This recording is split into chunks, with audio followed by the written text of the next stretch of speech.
Sejumlah orang termasuk seorang warga asal Aceh melakukan aksi dukungan untuk kemerdekaan Palestina di New York, Amerika Serikat.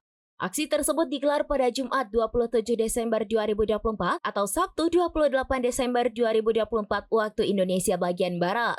Ibrahim Berdan, warga asal Aceh Timur yang telah 30 tahun lebih menetap di New York, merekam suasana aksi unjuk rasa tersebut. Ibrahim mengatakan aksi unjuk rasa ini berlangsung seusai salat Jumat terakhir di tahun 2024.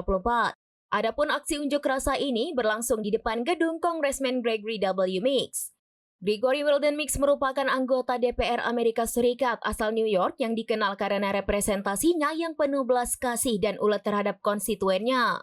Meeks juga dikenal terampil dalam membangun koalisi untuk melayani para konstituen Distrik Kongres kelima New York di DPR Amerika Serikat. Here, you all live in the community. The A train is gonna stop running for like months, and it's crazy.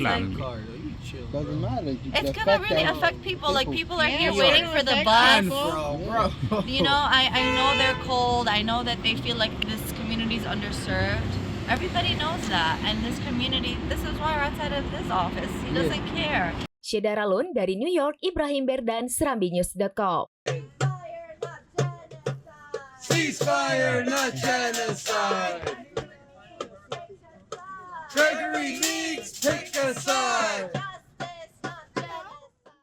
Download Tribun X sekarang, menghadirkan lokal menjadi Indonesia.